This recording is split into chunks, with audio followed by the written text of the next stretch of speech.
Praise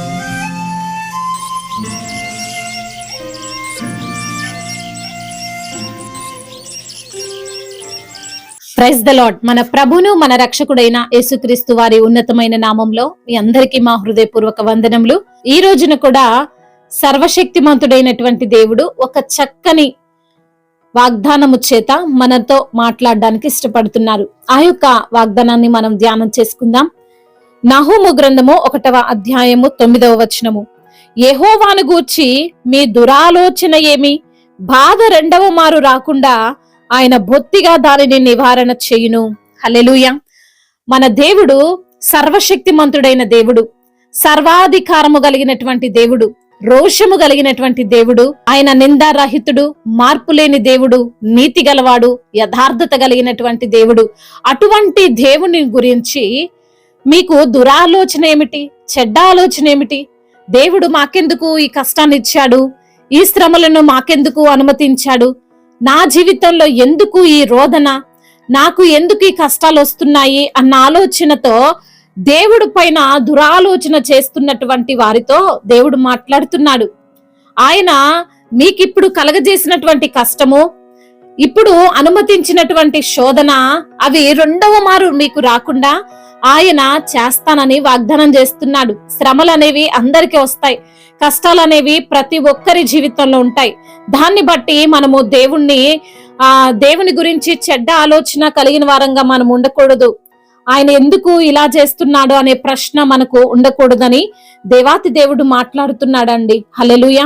మరి మన దేవుడికి అసాధ్యము కాని కార్యాలంటూ ఏవి కూడా లేవు.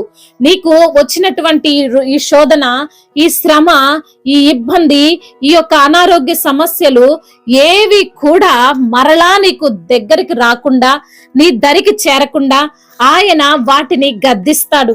ఆ శ్రమను గద్దిస్తాడు, ఆ అనారోగ్య సమస్యను గద్దిస్తాడు, ఆ అప్పుల భారాలను గద్దిస్తాడు, ఆ యొక్క కుటుంబ సమస్యలను గద్దిస్తాడని అవేవి కూడా మరలా నిన్ను ముట్టకుండా, నిన్ను తాకకుండా, నీ నుంచి వెళ్ళిపోయేటట్లుగా ఆయన ఆజ్ఞయిస్తాడు. ఆయన ఆజ్ఞాపింపగానే కార్యము స్థిరపరచబడుతుంది. హల్లెలూయా. మరి ఈ రోజున అస్తవ్యస్తంగా అయోమయంలో ఉన్నటువంటి నీ జీవితంను దేవుని చేతిలో పెట్టు. ఆయన ఏదైనా చేయగలిగినటువంటి సమర్థుడు అని ఆయన పైన పూర్ణ విశ్వాసము నువ్వు కలిగి ఉన్నట్లయితే దేవుడు మరలా నీ జీవితంలో నూతనమైనటువంటి కార్యాలు జరిగించడానికి సమర్థుడు అని జ్ఞాపకం చేస్తున్నాడు. ఎందుకు వచ్చింది అనారోగ్యము అని దేవుణ్ణి ప్రశ్నించకుండా, వచ్చిన అనారోగ్య సమస్యను బట్టి దేవుని యొద్ద తగ్గింపుతో ప్రార్థనా జీవితాన్ని మనం కలిగి ఉంటే మరలా ఎటువంటి అనారోగ్య సమస్య గాని, ఆర్థిక పరమైన ఇబ్బందులు గాని దేవుడు మన జీవితంలోనికి రానివ్వకుండా ఆయనే ఆ యొక్క సమస్యలన్నిటినీ గద్దిస్తాడు. దేవుడు ఈ మాటలను దీవించునుగాక. వాక్య భాగమును బట్టి ప్రార్థన చేసుకున్నాం. ప్రతి ఒక్కరు కూడా ప్రార్థనలో ఏకీభవించగలరు. ప్రార్థన.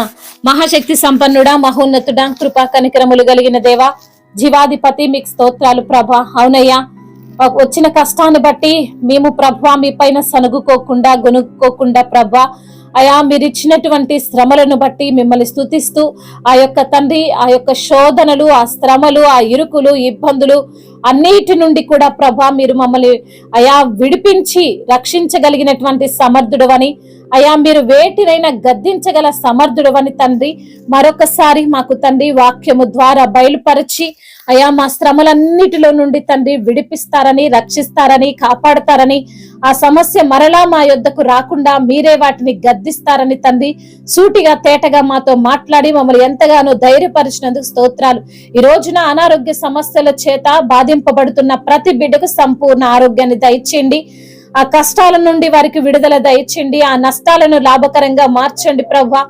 అయా దుఃఖకరమైన పరిస్థితులన్నిటి నుంచి కూడా విడుదల దయచేసి అయా గాయపడినటువంటి హృదయాన్ని గాయములు కట్టి మీరే తండ్రి వారిని తండ్రి మీ యొక్క సాక్షిగా నిలవబెట్టుకోమని, ఏ ప్రయత్నాలైతే వారు చేస్తున్నారో వాటన్నిటిలో వారికి విజయాన్ని అనుగ్రహించమని బ్రతిమిలాడుకుంటూ యేసు నామములో ఈ ప్రార్థన అడిగి వేడుకొనుచున్నాము తండ్రి.